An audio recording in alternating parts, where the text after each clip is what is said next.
The topic of today's discussion is leukaemias. Leukaemias के अंदर सबसे पहले आते हैं हमारे पास हेमाटोपोइटिक स्टेम सेल्स के डिसऑर्डर्स होते हैं ल्यूकीमियाज। कैरेक्टरिस्टिकली इसमें आपके WBC काउंट ज़्यादा हो जाता है आपकी बोन मैरो के अंदर, और पेरिफेरल ब्लड के अंदर भी आपका WBC काउंट ज़्यादा हो जाता है। ठीक है, अब ये ज़्यादा क्या करते हैं, मेल्स आपके मोर फ्रिक्वेंटली अफेक्टेड होते हैं, ठीक है, as compared to the females leukaemias के अंदर। ठीक है, 3:2 होती है मेल टू फीमेल रेशियो। ठीक है, और अगर आपको क्रॉनिक लिम्फोसिटिक ल्यूकीमिया के अंदर आपकी 2:1 होती है, और क्रॉनिक माइलॉइड ल्यूकीमिया CML के अंदर 1.3:1 होती है आपकी, मतलब मेल्स के अंदर थोड़ा सा ज़्यादा ही होते हैं जो एक्यूट ल्यूकीमियाज होते हैं।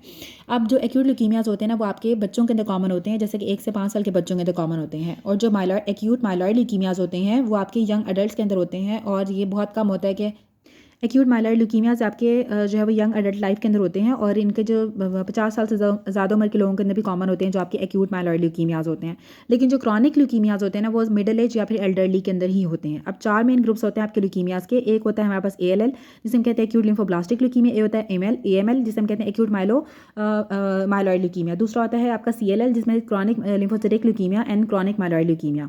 अब जो एक्यूट ल्यूकीमियाज होते हैं ना इसमें बेसिकली क्या होता है, आपके प्रिमिटिव स्टेम सेल्स की प्रोलिफरेशन होती है, और इसकी वजह से आपके ब्लास्ट सेल्स की एक्यूमुलेशन हो जाती है आपकी बोन मैरो के अंदर भी और आपके ब्लड के अंदर भी। ठीक है, और आपका अल्टीमेटली बोन मैरो का फेलियर हो जाता है कि आपके जो प्रिमिटिव स्टेम सेल्स होते हैं ना उनकी प्रोलिफरेशन होती है। लेकिन जो क्रॉनिक ल्यूकीमियाज होते हैं ना इसमें जो मेलिग्नेंट क्लोन सेल्स होते हैं वो डिफरेंशिएट कर जाते हैं, और आपके थोड़े से मेच्योर सेल्स होते हैं जैसे कि लिम्फोसिटिक या फिर आपके लिम्फोब्लास्टिक सेल्स होते हैं जो कि आपके लिम्फॉइड स्टेम सेल से आ रहे होते हैं, B सेल से, T सेल से, वो आपके एक्यूमुलेट हो जाते हैं। जो माइलॉइड होता है ना इसका मतलब होता है कि आपकी माइलॉइड जो होते हैं वो आपके रेड ब्लड सेल्स के, आपके ग्रेनुलोसाइट्स के, और आपके मोनोसाइट्स के और प्लेटलेट्स के आपके ये प्रिकर्सर्स होते हैं।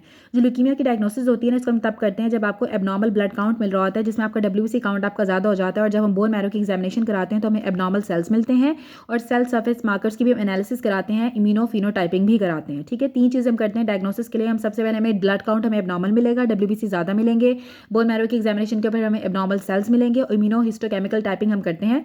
इम्यूनोटाइपिंग फिनोटाइपिंग जब हम करेंगे तो हमें सेल सरफेस मार्कर्स मिलते हैं। ठीक है, और स्पेसिफिक क्या था, हमें क्रोमोसोमल एबनॉर्मलिटीज़ मिलती हैं और मॉलिक्यूलर चेंजेस भी मिलती हैं। सबसे पहले आते हैं हमारे पास एक्यूट ल्यूकीमियाज के अंदर। इसमें आपकी सेल मेच्योरेशन का फेलियर हो जाता है एक्यूट ल्यूकीमियाज के अंदर।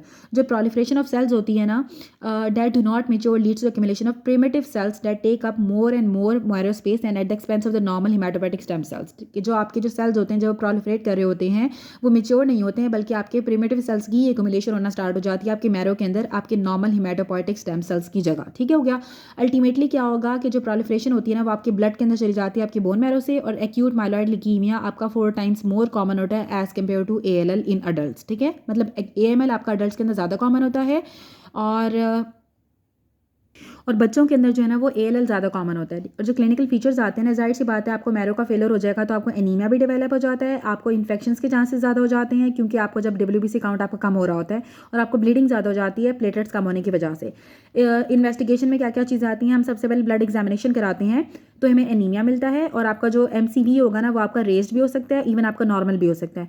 ल्यूकोसाइड काउंट के ऊपर हमें ल्यूकोसाइड काउंट आपका WBC काउंट आपका लो भी हो सकता है कि आपको और इतना ज़्यादा हो सकता है कि आपको जो है ना 500 to 20/9 भी हो सकता है। WBC काउंट ज़्यादा भी हो सकता है और कम भी हो सकता है। साथ इसमें सीवियर थ्रोम्बोसाइटोपिनिया डेवलप हो जाता है। इवन जो आपके ब्लास्ट सेल्स होते हैं ना वो हमें नजर आते हैं ब्लड फिल्म के अंदर। कभी कभी जो होता है कि आपके जो ब्लास्ट सेल्स होते हैं वो इतने ज़्यादा इनफ्रीक्वेंट भी हो सकते हैं और आपके एब्सेंट भी हो सकते हैं ब्लास्ट सेल्स। ठीक है, बोन मैरो की एग्जामिनेशन आपकी कंफर्म करती है डायग्नोसिस को। बोन मैरो आपकी हाइपोसेलुलर हो जाती है, और साथ आपको ल्यूकीमिक ब्लास्ट सेल्स हमें नजर आते हैं, और 20% से भी ज़्यादा आपके ब्लास्ट सेल्स हमें मिलते हैं बोन मैरो की एग्जामिनेशन के ऊपर। जो और रॉड्स होते हैं ना वो हमें साइटोप्लाज्म के अंदर मिलते हैं ब्लास्ट सेल्स के, जब आपको एक्यूट माइलॉइड ल्यूकीमिया डेवलप होता है।